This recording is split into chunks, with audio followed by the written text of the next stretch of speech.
अस्सलाम वालेकुम नाज़रीन, हमारे सीरिया HR JDO न्यूज़ ऐं वज़ीर उनड़ ख़बर शामिल कयूं था। यूसुफ रिंद जी बी सेक्शन थाणे जी हद सरदार आबाद स्टॉप वटि डाकसन जे टक्कर में मोटरसाइकिल सवार पुलिस एहलकार बशीर जमाली ऐं गुलाम सरवर बिरोही मौके ते ई फोत थी विया। जॾहिं त ॻोठाणे जी इतला मिलण ते बी सेक्शन पुलिस पहुची लाश खणाए PMC अस्पताल आंदा, जिते ज़रूरी कागज़ी कार्रवाईअ खां पोइ लाश वारसनि हवाले कया विया।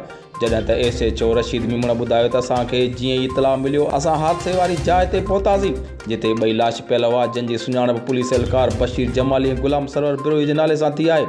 ॿई 13 शाख जा रहवासी ॿुधाया वञनि था, जॾहिं त खेनि टक्कर हणंदड़ डाकसन ड्राइवर गाॾी भॼाए फरार थी वियो आहे। असां नाकाबंदी कई आहे। होॾां फोतियुनि जा वारस इतला ते पीपुल्स मेडिकल अस्पताल पहुता, जिते हू उछगारूं ॾेई रोईंदा रहिया, जंहिं बैदि हू लाश खणाए रवाना थी विया। वधीक ख़बरुनि जी अपडेट लाइ ॾिसंदा रहो HR JDO न्यूज़।